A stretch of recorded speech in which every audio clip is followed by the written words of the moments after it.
परम पिता परमात्मा पूर्ण ब्रह्म सर्व सृष्टि के रचने वाले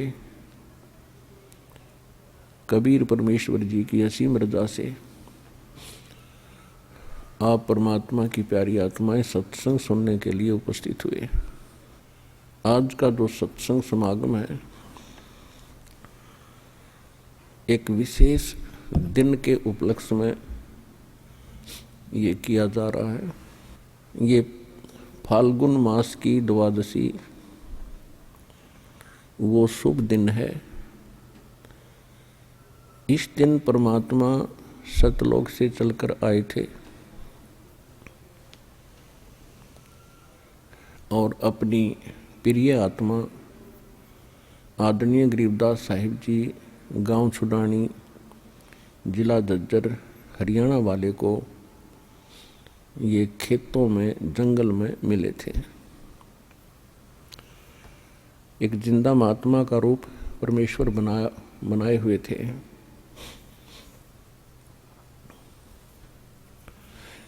इस दिन का एक विशेष महत्व ये है कि परमात्मा ने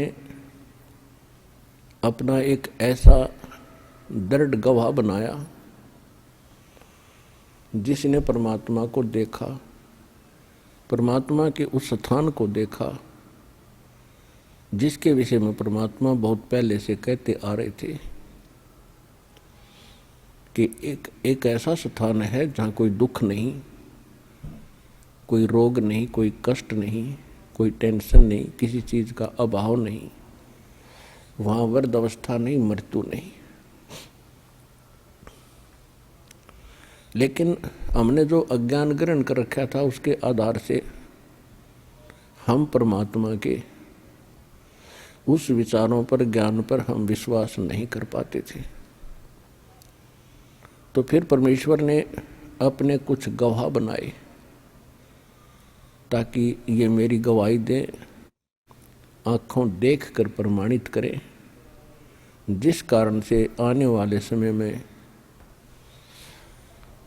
मेरे बच्चे मुझे पहचान लें और इनका युगों का कष्ट मिट जाए।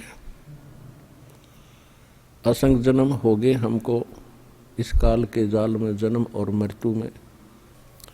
जब हम अन्य प्राणियों के शरीरों में होते हैं, पशु पक्षी जलचर, तो उस समय तो महाकष्ट होता ही होता है और कभी भूल भटक कर हमें मनुष्य जीवन प्राप्त हो जाता है।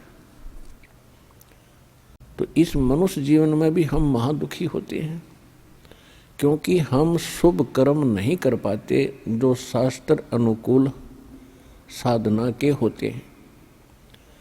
क्योंकि हमें जो ज्ञान दिया जाता है वो शास्त्र विधि त्याग कर मनमाना आचरण बताया जाता है जो सभी सदग्रंथों के विपरीत होता है। और फिर लंबे समय तक उसी प्रक्रिया में हम रहने के कारण उसको फाइनल मान लेते हैं क्योंकि अपने समुदाय के लोग सभी वही कर रहे होते हैं, जिस कारण से किसी को कोई ऑब्जेक्शन नहीं होता और ना ये शंका होती कि हम गलत कर रहे हैं।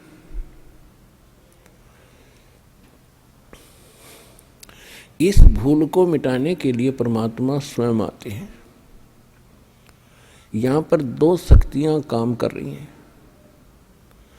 एक तो असंख्य ब्रह्मांड का मालिक है कबीर भगवान, जिसको मुसलमान भाई अल्लाह अकबर कहते हैं, हम उसे कबीर साहिब कहते हैं। अल्लाह माने साहिब, अकबर माने कबीर, ये बोलने का अंतर है बस। अल्लाह कबीर, अल्लाह अकबर यानी साहिब कबीर, हम कबीर साहिब कहते हैं। इसको गॉड कबीर कहो। ये पूर्ण परमात्मा है, ये हमारा जनक है, हमारा पिता है। इसकी वचन शक्ति से हम सभी उत्पन्न हुए हैं।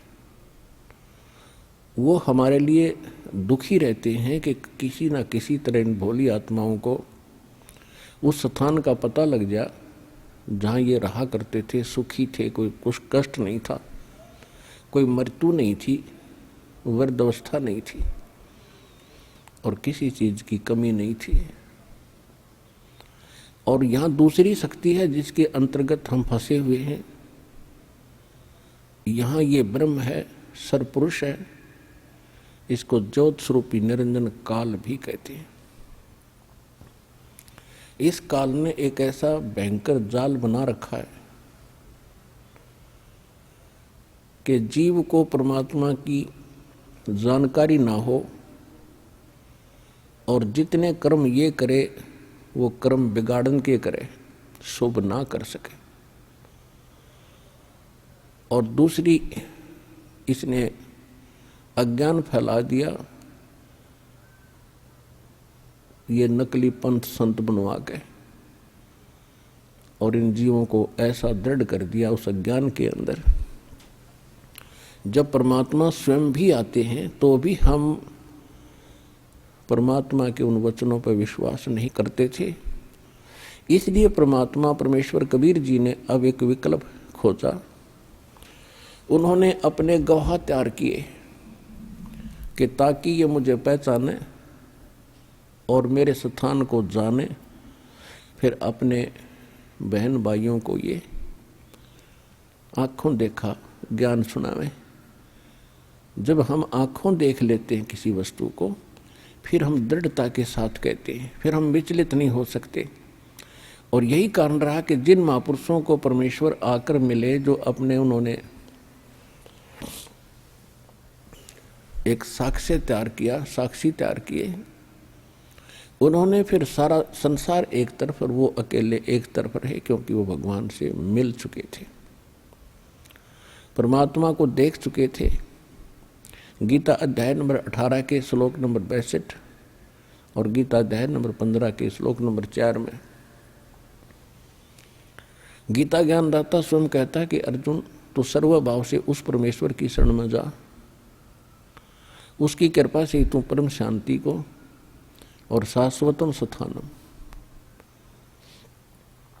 उस सनातन परम धाम को प्राप्त होगा। सनातन माने सदा रहने वाला, जिसका कभी अंत नहीं होता। और 15वें अध्याय के 4थे श्लोक में कहा है कि तत्वदर्शी संत और तत्व ज्ञान प्राप्ति के उपरांत परमेश्वर के उस परम पद की खोज करनी चाहिए, जहां जाने के बाद साधक फिर लौटकर संसार में कभी नहीं आते। और गीता ज्ञानदाता कहता है कि मेरी भी साधना त्याग कर केवल एक उसी की भक्ति करो।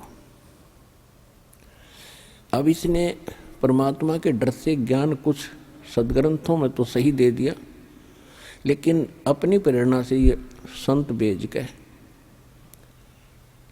आचार्य और शंकराचार्य बेच के, इसने अपने सदग्रंथों के यानी सिलेबस के विपरीत पढ़ाई पढ़ा दी, और वो फिर एक लोक वेद बन गया।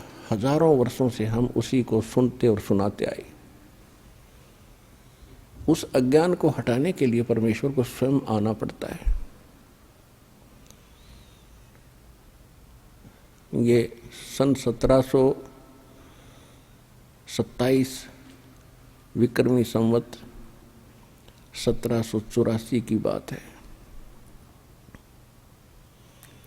जिस दिन परमात्मा एक जिंदा महात्मा का रूप बना के अपने निज धाम सतलोक से चलकर गांव छुड़ाने जिला झज्जर हरियाणा के खेतों में जंगल में आकर उतरे, सहशरीर आए, जहां पर आदरणीय गरीबदास साहिब 10 वर्ष के बालक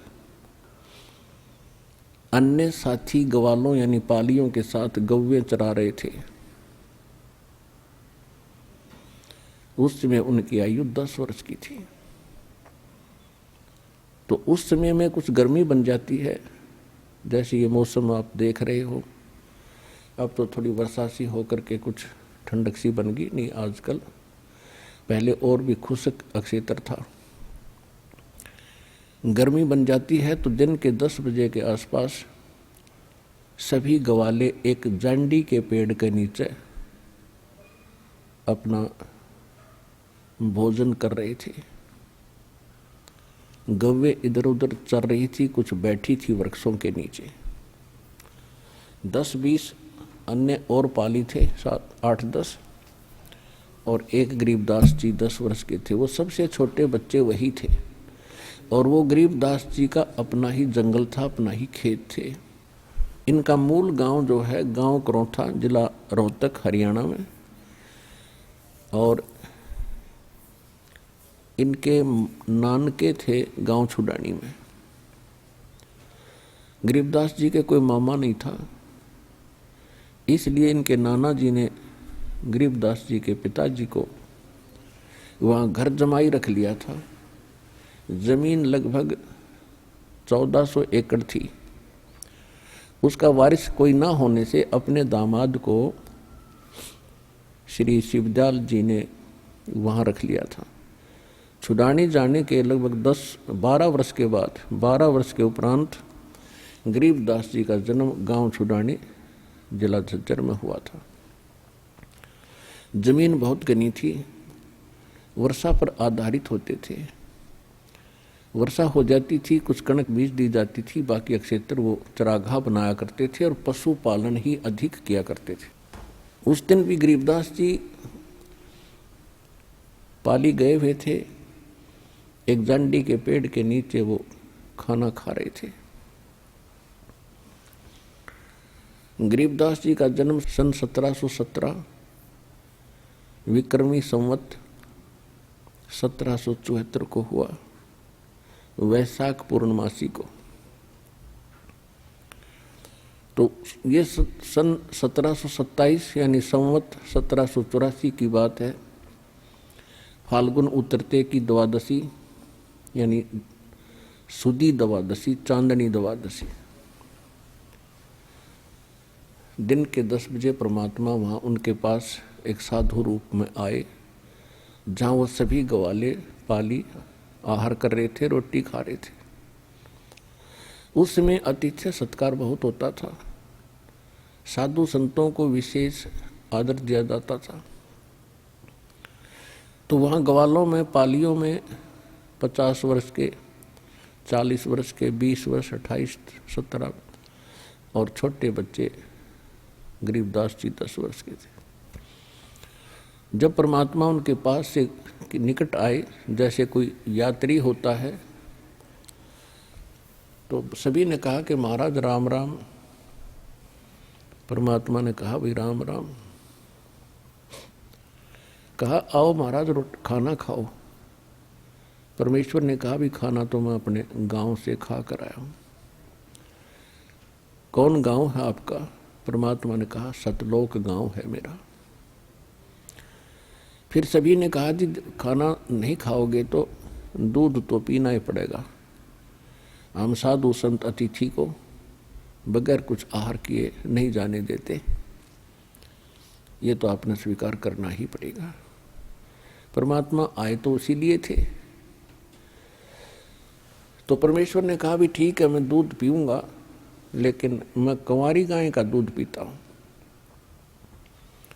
जो बड़ी उम्र के व्यक्ति थे, ग्वाले थे, वो कहने लगे बाबा जी आपकी नीयत नहीं है दूध पीने की, आप तो मजाक कर रहे हो। परमात्मा बोले भाई अगर दूध पिलाना है तो पिला दो। तो कुंवारी गाय का पीता हूं मैं। इतनी डिस्कस हो रही थी, गरीबदास 10 वर्ष के बालक खड़े हुए एक कुंवारी गाय ले आए जो 1.5 वर्ष की बच्चिया थी और कहा महाराज जी इसका ना तो बच्चा हुआ है ना इसके कोई सतन है, ये दूध कैसे देगी। परमेश्वर कबीर जी ने कहा कि बच्चों कोई तुम्हारे पास ऐसा बर्तन हो वो लाओ जिसमें दूध निकाल लेंगे। एक छोटा सा मिट्टी का बर्तन था, 8-10 किलो का, 8-10 लीटर का। तो उठा लाए, साफ करके रखा हुआ था और गरीबदास जी पकड़ कर बैठ गए गाय के नीचे। परमात्मा बोले रख इसके नीचे।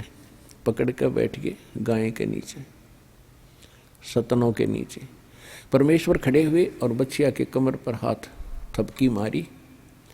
सतन लंबे लंबे हो गए, दूध की धार चल पड़ी और पात्र भर गया जो बंद होगी।